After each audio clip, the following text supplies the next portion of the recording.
Hola, hola, ¿cómo están?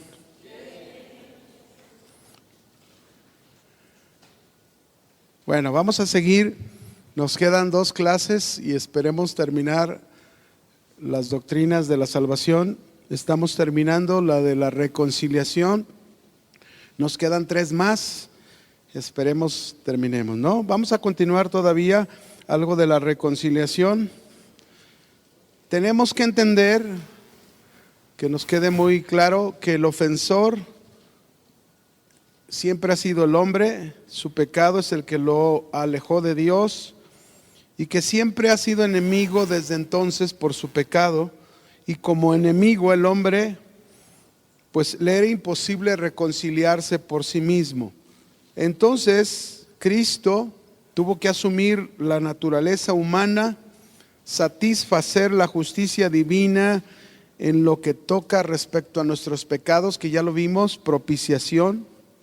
De modo que al aceptar Cristo, nosotros como nuestro Salvador y Señor, somos entonces recibidos de una manera favorable por Dios, a quien nosotros habíamos ofendido.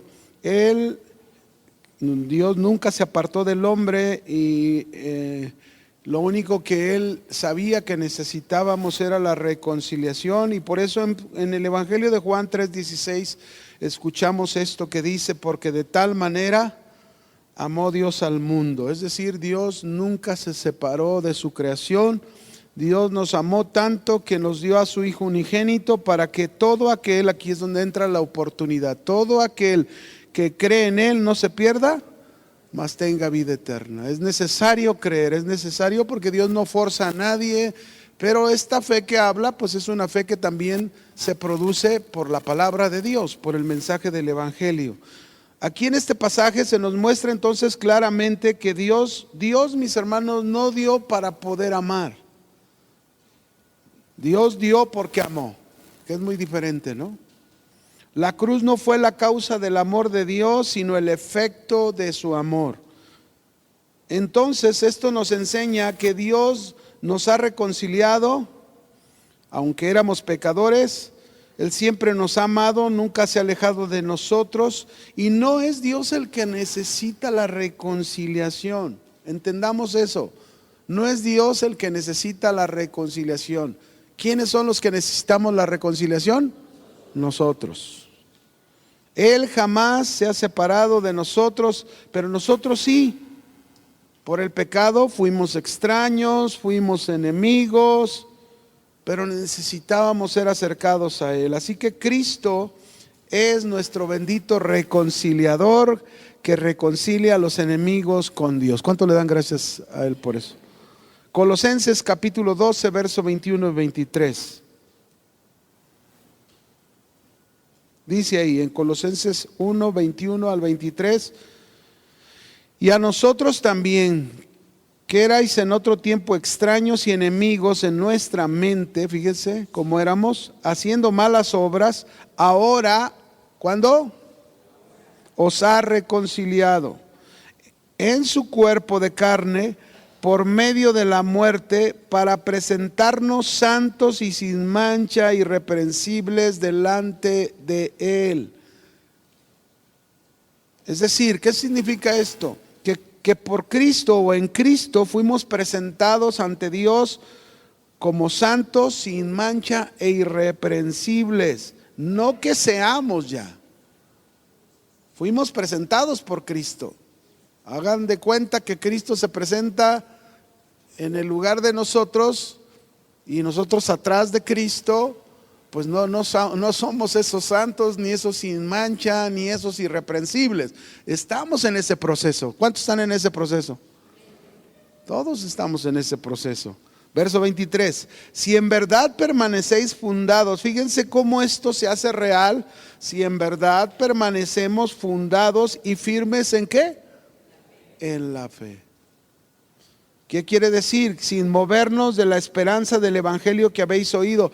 Quiere decir esto que podríamos movernos, podríamos no permanecer fundados y firmes en la fe, y entonces eso de que Cristo nos presenta como santos, sin mancha e irreprensibles, pues no se llega a aplicar en nosotros.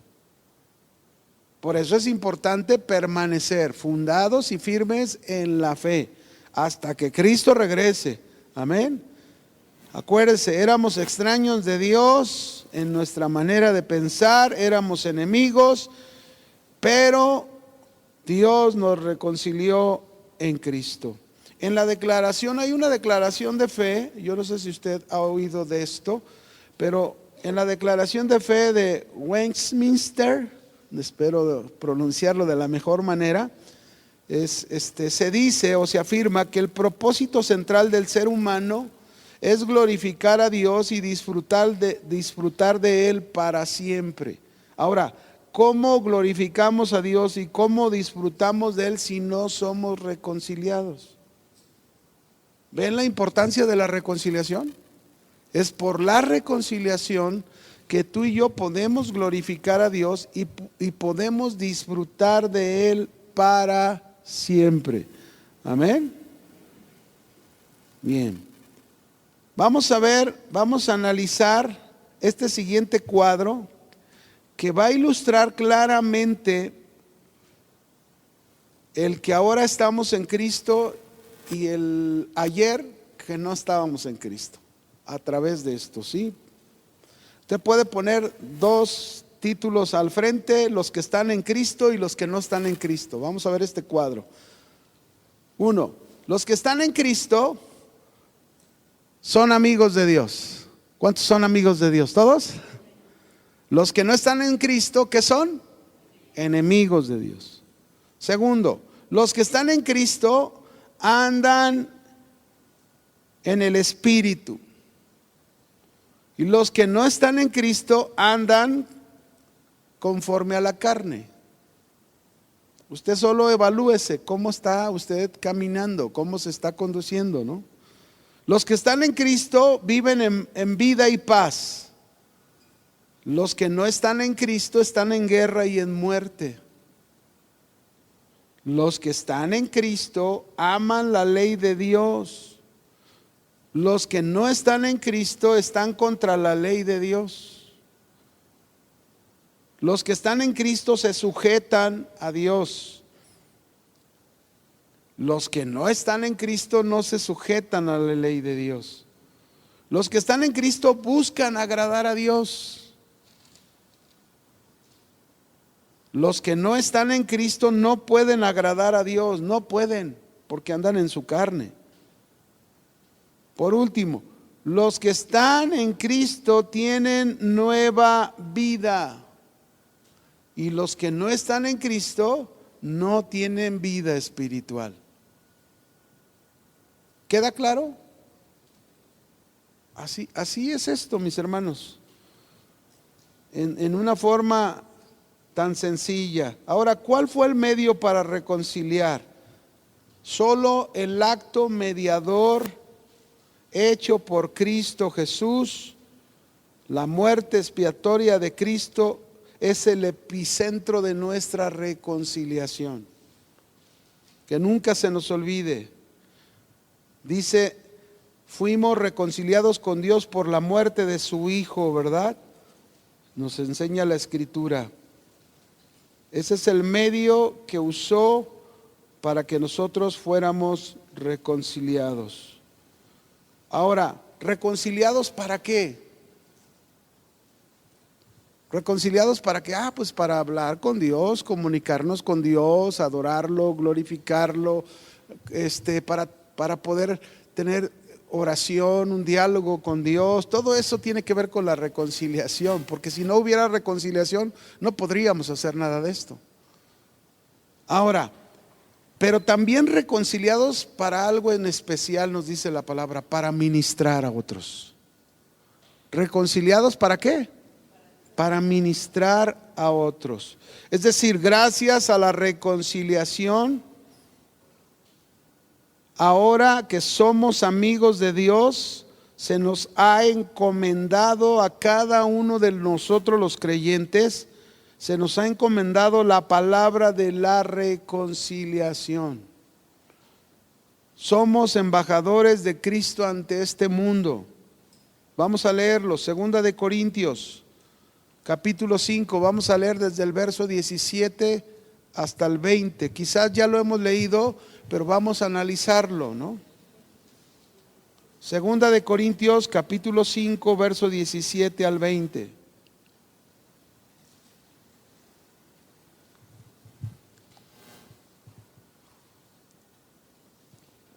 ¿Listos? De modo que si alguno está en Cristo, nueva criatura es. Las cosas viejas pasaron, he aquí todas son hechas. Aquí en este primer versículo nosotros podemos ver la doctrina de la regeneración, la doctrina de la propiciación y la doctrina de la expiación, que ya lo vimos, ¿se acuerdan? O sea, aquí en este versículo aparece todo esto. Y luego dice en el 18, y todo esto proviene de Dios, quien nos reconcilió consigo mismo por Cristo. Aquí dice, todo esto proviene de Dios. ¿Qué proviene de Dios? El que nos regeneró, hubo propiciación a favor nuestra, expiación por medio de Cristo. Y luego dice que nos reconcilió consigo mismo por Cristo. Es decir, necesitábamos usted y yo un reconciliador. Y este reconciliador es Dios mismo, hecho carne, que hizo posible lo que para nosotros era imposible. Solo por Él pudimos ser reconciliados. Pero luego dice enseguida, y nos dio, ¿qué nos dio? ¿Qué nos dio? El ministerio de la reconciliación. No echen saco roto lo que el Señor nos está hablando en su palabra. Él nos dio una responsabilidad, es decir, ya te reconcilié, pero pues no te quedes a gusto con eso. Ahora te estoy encomendando el ministerio de la reconciliación. Es decir, que Dios tenía propósito al reconciliarnos con Él por medio de Cristo. Ahora nos está dando esta comisión, este encargo, esta responsabilidad. La palabra ministerio significa el servicio de reconciliar a los hombres con Dios. Verso 19 lo explica todavía más. Que Dios estaba en Cristo reconciliando consigo al mundo. Esto es lo que tenemos que hablarle a la gente para que la gente conozca de la reconciliación, como lo dice aquí, que Dios estaba en Cristo reconciliando consigo al mundo, no tomándoles en cuenta a los hombres sus pecados. Entonces aquí podemos ver claramente cómo Dios nunca se ha separado de los culpables, de los pecadores. Por lo tanto, Él no necesita reconciliarse, pero nosotros los hombres sí necesitamos ser reconciliados con Dios. Y Dios por eso nos está enviando, nos está encomendando este servicio, este ministerio de reconciliar a los hombres con Dios, ¿verdad? De enseñarles que el pecado los aleja de Dios, el pecado los pone en enemistad con Dios, pero que el amor de Dios ha sido tan grande que ha tenido por los pecadores que dio a su Hijo para reconciliarnos con Dios. Hay que predicarle a la gente. No te quedes callado, siembra la palabra de Dios. Ese es el encargo de Dios. Y dice aquí, dice, y nos encargó a nosotros la palabra de la reconciliación. ¿Cómo vamos a reconciliar a los hombres con Dios? Con la palabra, con el mensaje del Evangelio, con el mensaje de Cristo. Como cuando Jesús sanó a aquel endemoniado gadareno, y ya una vez que lo sanó, él quería seguir al lado de Jesús y le dijo, déjame ir contigo, déjame acompañarte. Y Jesús le dijo, no, ve a los tuyos. Fíjense a dónde lo mandó primero. ¿A dónde lo mandó? A su casa. Ve con tus padres, ve con tus hermanos, con tus primos, con tus compadres, ve y diles cuán grandes cosas Dios ha hecho contigo. Y vas a estar conmigo. Y es lo que el Señor quiere. El Señor nos está enviando a predicar, a reconciliar con la palabra de la reconciliación. Tenemos que llevar el mensaje del Evangelio, pero tiene que comenzar en casa. Amén. Ahí tiene que comenzar. Este es un punto importante, ¿verdad? La responsabilidad de reconciliar a los hombres con Dios, y es por medio de la palabra. Por eso es importante, qué bueno que te estás preparando, qué bueno que estás estudiando la palabra de Dios. Espero que no lo dejes, espero que concluyas, que termines. Cuando lo hagas te vas a dar cuenta que cuando tú iniciaste, muchas cosas no sabías. Cuando tú termines, va a haber mucha información de Dios, de su palabra, de su evangelio, de Cristo. Va a haber más facilidad de hablar y compartirle al hombre, para que el hombre pueda venir a los pies del Señor y dejar de ser su enemigo y llegar a ser su amigo como tú lo eres hoy. Amén. Es muy importante. Verso 20.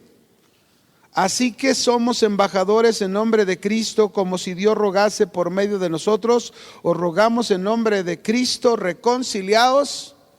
Ese es el mensaje, reconciliaos con Dios.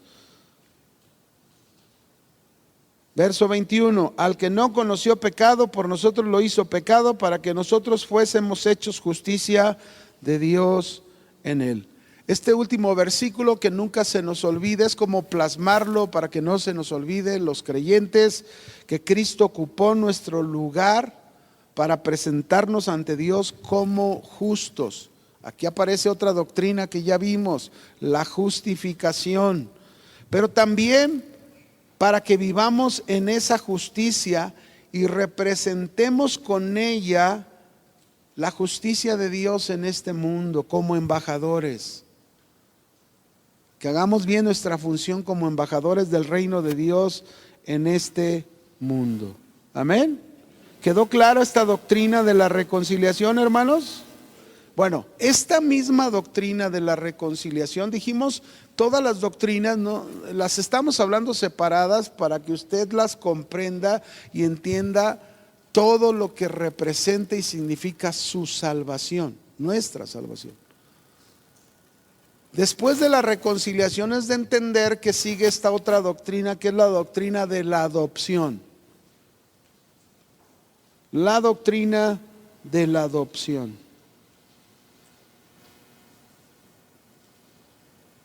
La base de esta doctrina de la adopción es la muerte de Cristo.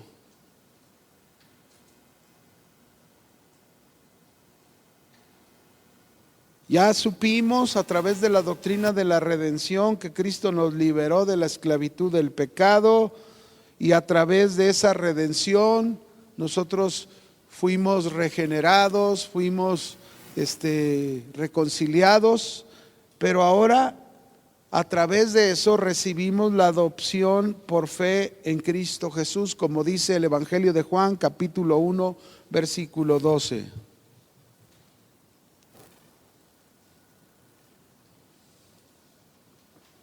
Juan 1:12, ¿lo tienes?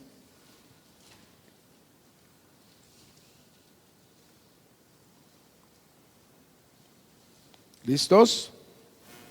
Dice, mas a todos los que le recibieron, ¿cuántos recibieron ya al Señor? A los que creen en su nombre, ¿cuántos han creído en su nombre? Les dio la potestad de ser hechos hijos de Dios.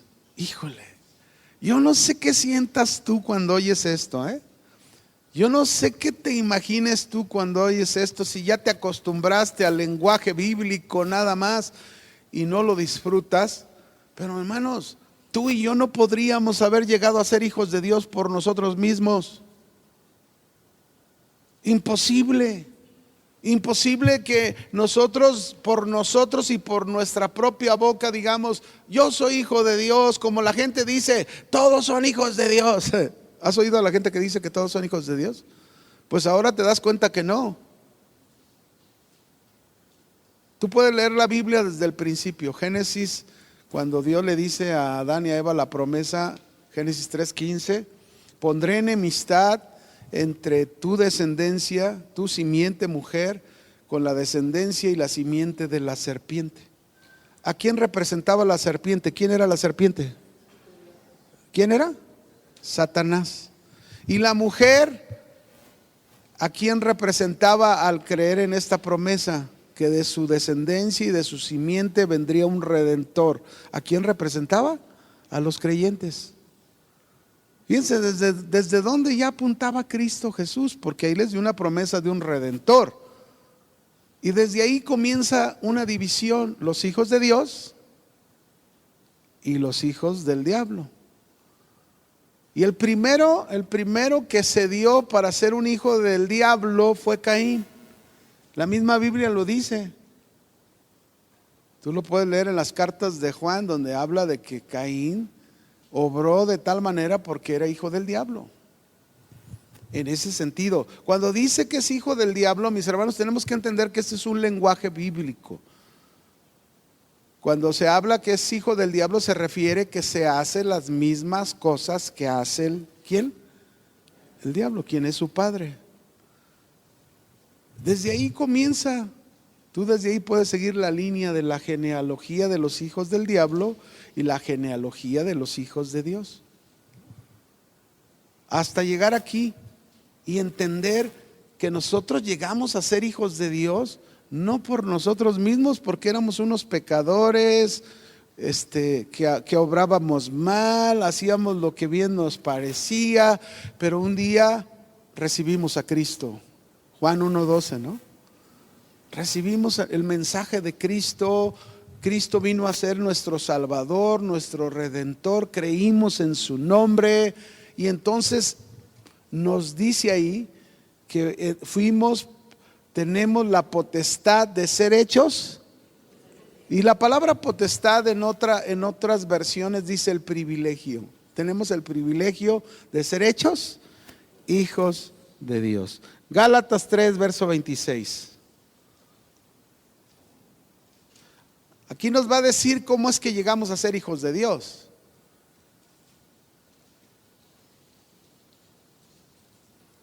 Esta es la adopción. Amén. Gálatas 3:26. ¿Lo tienen? Miren lo que dice ahí. Pues todos sois hijos de Dios. ¿Qué dice? Por la fe en Cristo Jesús. ¿Cuál es el medio por el que una persona que fue reconciliada con Dios, dejó de ser enemigo de Dios, se convierte en amigo de Dios? No solo es amigo de Dios, ahora la Biblia le está llamando que fue adoptado, fue hecho, tiene el privilegio de ser hecho hijo de Dios por medio de la fe en Cristo Jesús. Ahí está el asunto. Una fe genuina puesta en Cristo te lleva a tener este privilegio de ser hecho hijo de Dios. El Espíritu Santo, entonces, que tiene que ver con la regeneración, que tiene que ver con el nuevo nacimiento, ahí es donde precisamente cuando tú aprendes estas doctrinas comienzas a tener ese juego en la palabra, identificar. Entonces el Espíritu Santo, ¿qué hace? A través de la nueva vida ya regenerados, nos capacita, por un lado, para creer que el Padre nos ha adoptado como sus hijos, pero para vivir como hijos de Dios. Romanos capítulo 8, verso 15. Vamos a ver qué dice Romanos 8:15.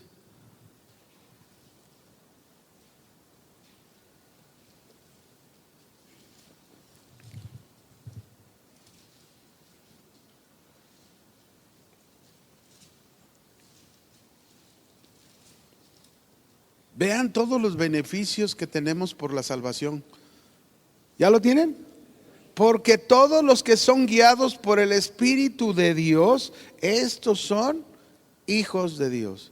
Ahora, si yo entiendo bien esto, ¿qué quiere decir? Porque todos los que son guiados, y a lo mejor tú podrías pensar, ¿y cómo sé que soy guiado por el Espíritu Santo?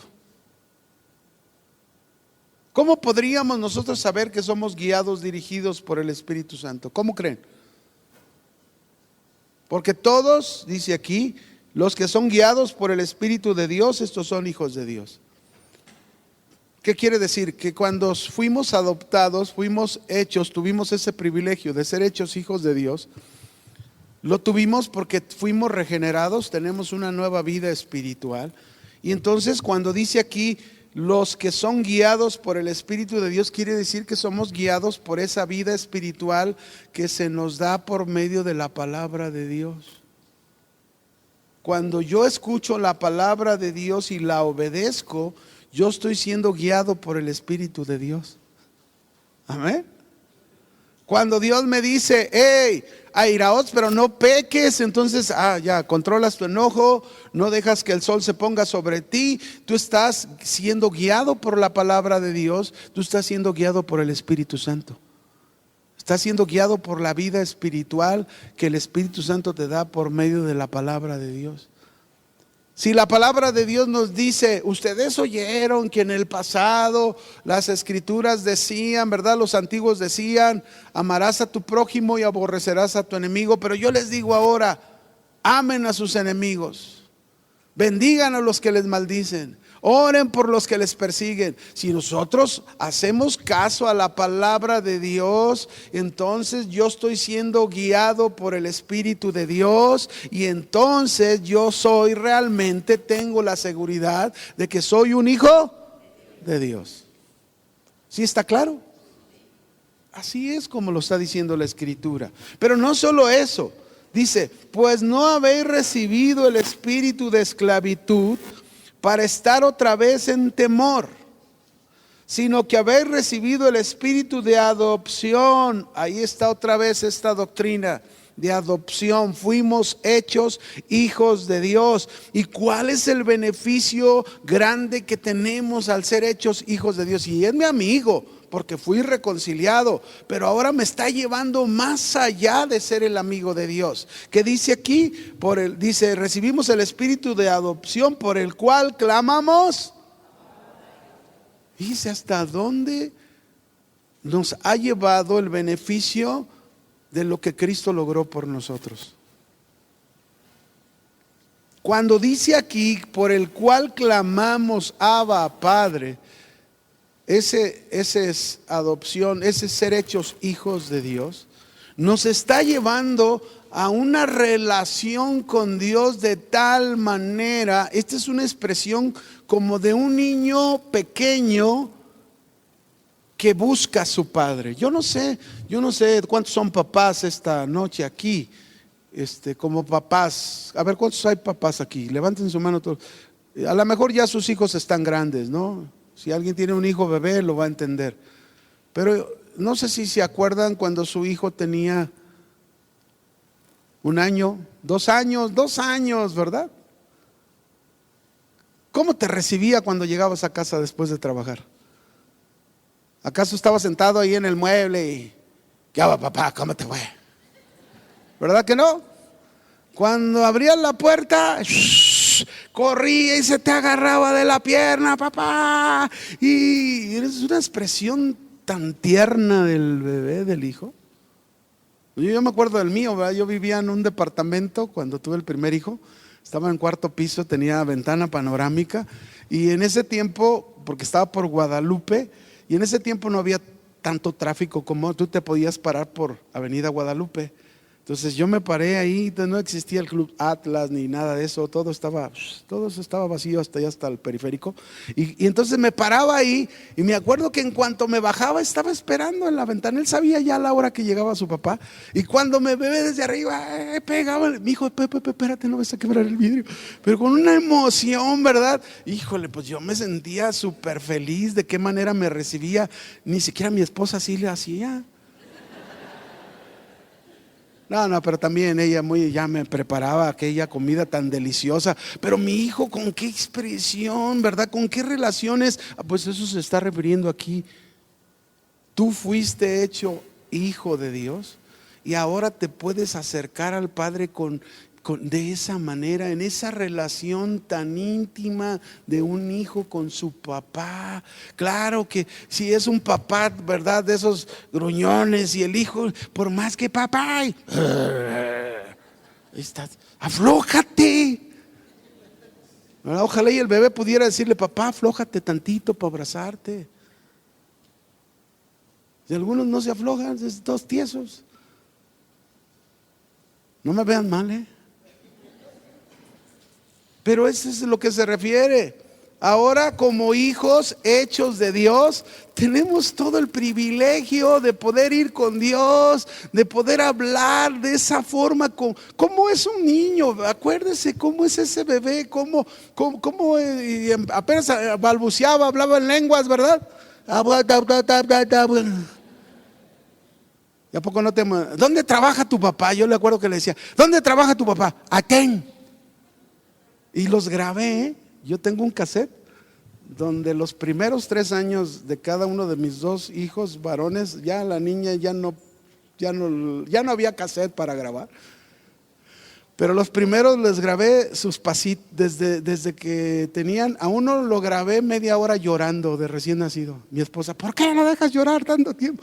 Pues déjame grabarlo para acordarme su llanto de bebé. De verdad, lo grabé un rato, no media hora, pero sí un rato lo grabé. Y luego después ya cuando empezaba a hablar un poco. Entonces imagínense cómo Dios siente cuando tú y yo nos acercamos como esos hijos de Él, como esos niños así inocentes, con ese deseo, ¿verdad? A lo mejor tú ya has pasado amarguras por este mundo, no tuviste un papá expresivo, no tuviste alguien que te diera una palmada, que te alentara. Al contrario, ¿verdad? Tu papá te diario: eso te pasa por esto. Pero esa imagen hay que quitarla con Dios, porque Él es el Padre perfecto. Puedes ir con Él, no te va a tratar como fuiste tratado. Él te va a abrazar, Él te va a entender, eso es lo que quiere. Miren, si no vivimos esa experiencia es porque no queremos, porque la puerta de acceso a Él la tenemos. Amén. ¿Qué es la adopción? La adopción es ese proceso legal mediante el cual una persona recibe a otra en la familia y le confiere privilegios y ventajas y derechos familiares. También el adoptante asume responsabilidades del padre hacia él como adoptado. Fíjese qué importante.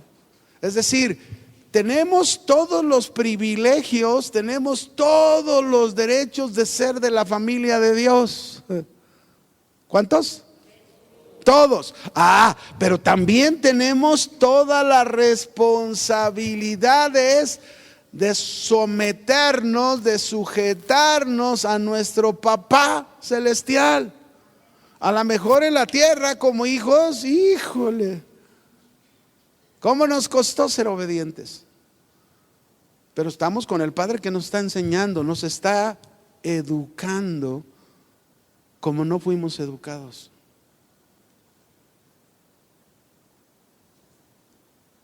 Yo recuerdo, por ejemplo, a mi padre, yo ya se los he dicho, ¿verdad? Él no lo podías abrazar.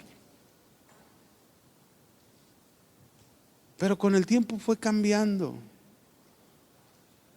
Con el tiempo llegó a ser, él solamente bromeaba y se reía cuando andaba, pero pues quién no, ¿verdad? Cuando se pone hasta atrás, hasta dicen lo que no. Y le sobran las palabras, pero luego dejaba de tomar y todo serio, todo callado. Oye, papá, ¿me puedes explicar? Fíjate que en la escuela me dijeron y esto sobre el sexo, ¿me puedes explicar? Y pues entonces, ¿dónde va a aprender el hijo? ¿En la calle, con los amigos? ¿En la televisión? ¿En el celular? El mejor lugar para aprender es con los papás. Los papás tenemos que buscar la sabiduría de Dios para expresarle a nuestros hijos lo que ellos necesitan saber de Dios, no del mundo. El mundo les va a meter un montón de cosas. Por eso ahí está el hijo y hace cosas que no debe de hacer. Tenemos que ponernos como en ese papel, en esas responsabilidades como hijos adoptados.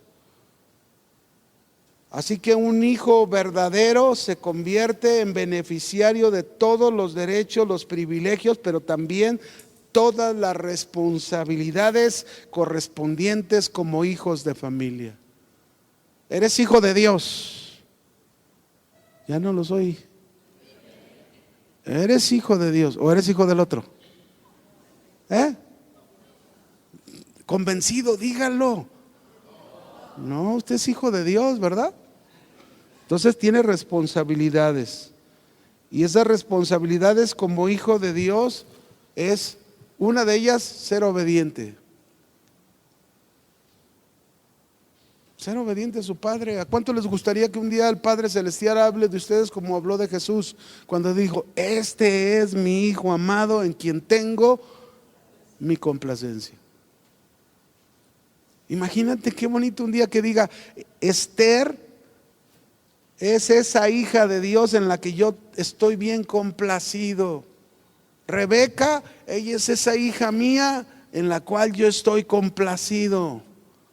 Pedro es ese hijo en el cual yo estoy complacido. Y así ponte tu nombre. Somos hijos de Dios.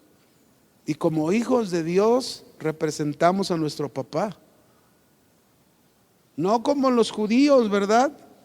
Esos judíos que decían: nosotros tenemos un padre y nuestro padre es Dios. Y Jesús les dice: si fueran hijos de Dios, me amarían. Pero ustedes ahora me quieren matar porque no reciben mi palabra. Ustedes, y les habló duro, ustedes son, su padre es el diablo, porque las obras del diablo quieren hacer.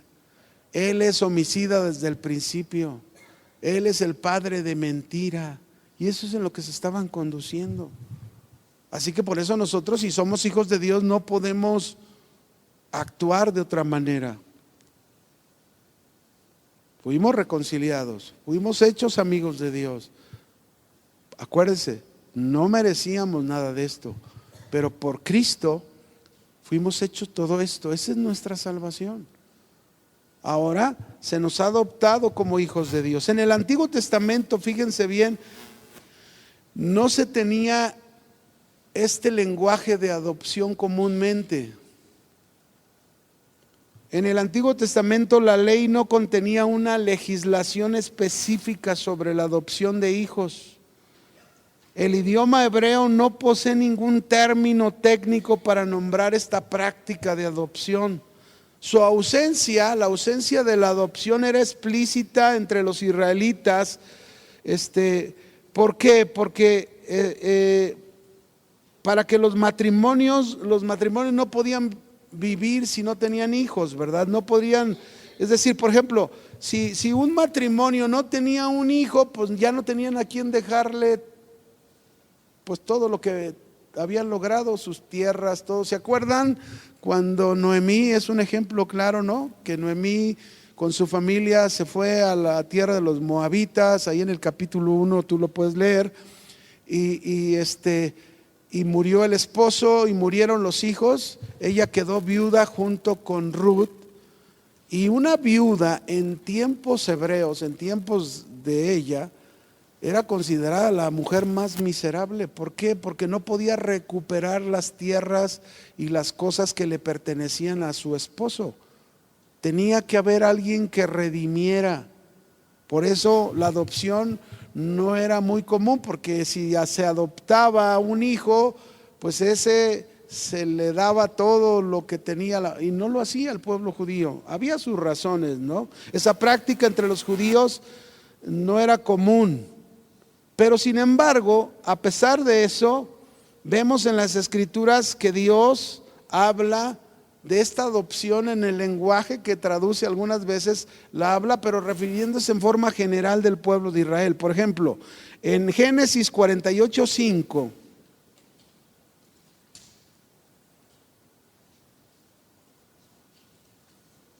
cuando José tuvo sus hijos, su padre Jacob dijo esto: ahora tus dos hijos, Efraín y Manasés, que te nacieron en la tierra de Egipto, antes que viniese a ti a la tierra de Egipto, míos son. como Rubén y Simeón serán míos. Los tomó como si fueran sus hijos adoptivos, ¿verdad? ¿Y por qué mencionó a Rubén y a Simeón? Porque eran dos hijos que hicieron cosas tremendas y de alguna manera los hijos de José estaban tomando el lugar de ellos. Ahí está un lenguaje como de adopción, aunque no lo habla abiertamente. Otro está en Éxodo capítulo 4, versos 22 y 23.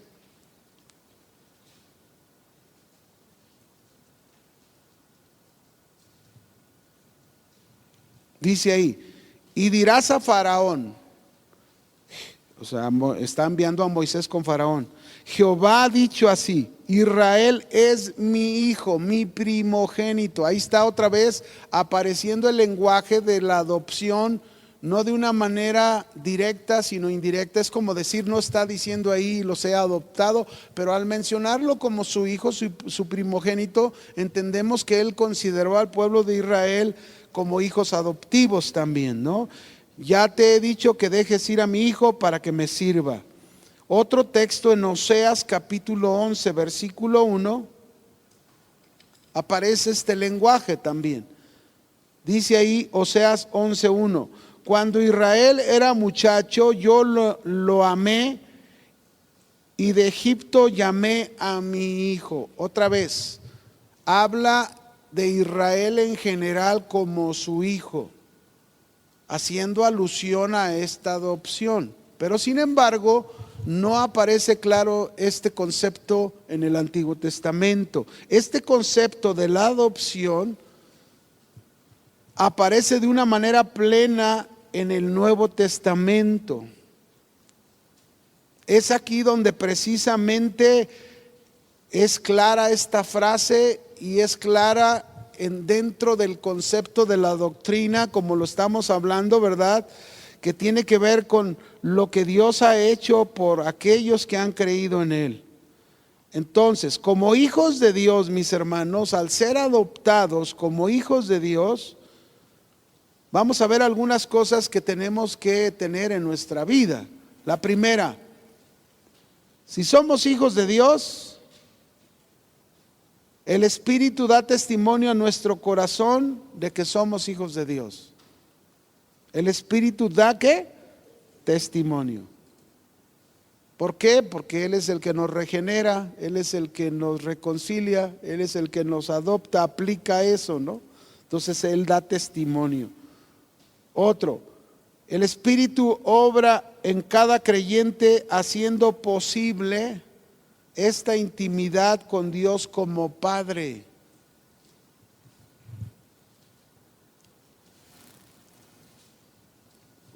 Por ejemplo, de igual manera en el Antiguo Testamento no encontramos este tipo de lenguaje como Jesús nos lo enseñó, de dirigirse a Dios como Padre.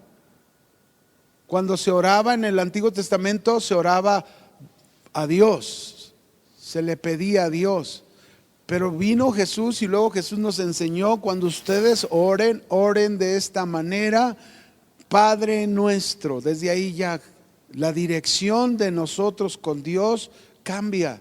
Hay una mayor intimidad con la que Jesús nos dice que nos acerquemos, y Jesús es el mejor ejemplo, porque en su humanidad Él era el Hijo de Dios como la segunda persona de la Trinidad, pero al tomar la humanidad como hombre, Él se dirigía a Dios como su Hijo, al Padre, ¿verdad? Así nosotros, por eso nos enseña, dirígete a Dios como tu Padre. 3, el Espíritu Santo proporciona a nosotros una guía para andar conforme al Espíritu como hijos de Dios.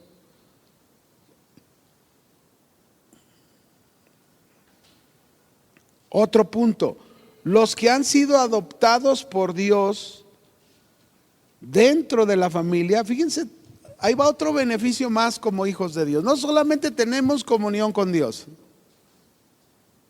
y una comunión muy íntima, que debe de haber. Dice aquí el otro punto importante, como adoptados por Dios dentro de su familia, somos herederos y coherederos juntamente con Cristo. Romanos 8:17, ahí lo puedes encontrar. Herederos y coherederos con Cristo. ¿Qué significa esto? Que recibimos todas las bendiciones y todos los beneficios y todos los privilegios obtenidos por Cristo Jesús de la misma manera que Él. Dice, ¿quién merecía eso? ¿Quién? Nadie. Y ve el privilegio que Dios nos está dando. Y todavía a veces nosotros nos ponemos bien tiesos. Qué tremendo es Dios, hermanos. Qué privilegio nos ha dado Dios. O sea, no solamente puedo ir con Él, sino soy heredero. ¿Qué eres? Heredero con Dios. Coheredero juntamente con Cristo. Con Él. Y ahorita estamos disfrutando de esos beneficios, de esa herencia de Dios en una manera. Cuando Cristo regrese y nos glorifique, mis hermanos, nos transforme completamente, entonces vamos a disfrutar 100% de toda la herencia de Dios. De toda su herencia. Qué maravilloso, ¿no?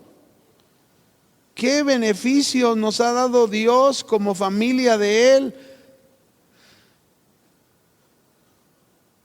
Todos los beneficios que podemos encontrar en la palabra de Dios, todos los beneficios, por ejemplo, tenemos el beneficio de conocer a nuestro Dios, a nuestro Padre, ¿verdad? Mi Padre es poderoso. Cuando tengo un problema fuerte, un imposible que me enfrento, bueno, ahí está mi herencia, voy con el Padre que todo lo puede, y claro, me pongo en sus manos y oro como Cristo, no se haga mi voluntad sino la tuya, pero ahí está, Señor, tu obra.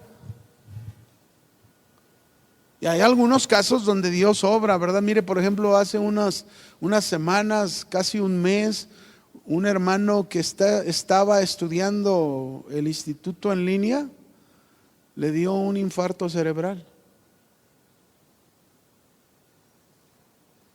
Estuvo en el hospital entubado, inconsciente. Humanamente era imposible que saliera. Humanamente. Pero tenemos un Padre que es, ¿cómo es nuestro Padre Celestial?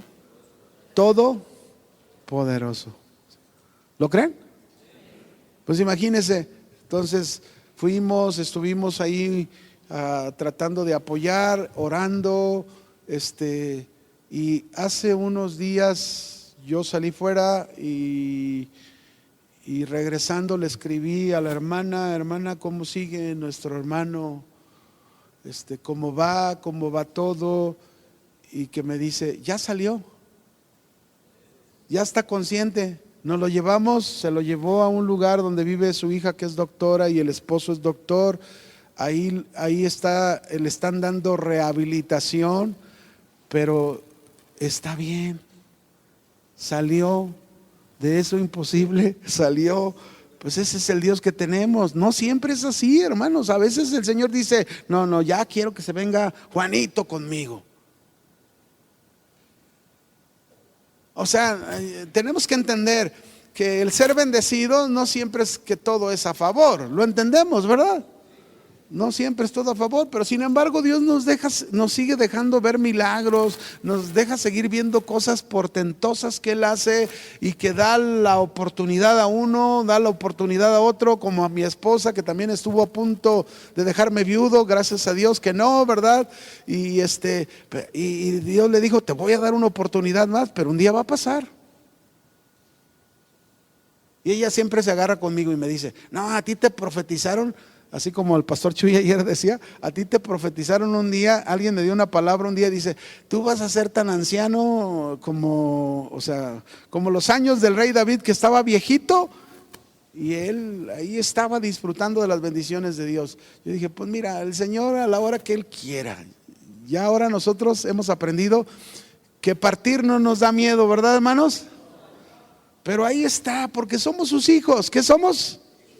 Ahora, si tú entiendes que eres hijo de Dios, fíjate bien, si tú lo comprendes y yo lo comprendo, que somos hijos de Dios y estamos pasando por una situación difícil en nuestra vida, tenemos que pensar, si Él es mi Padre, ¿me querrá hacer un daño mal a mí?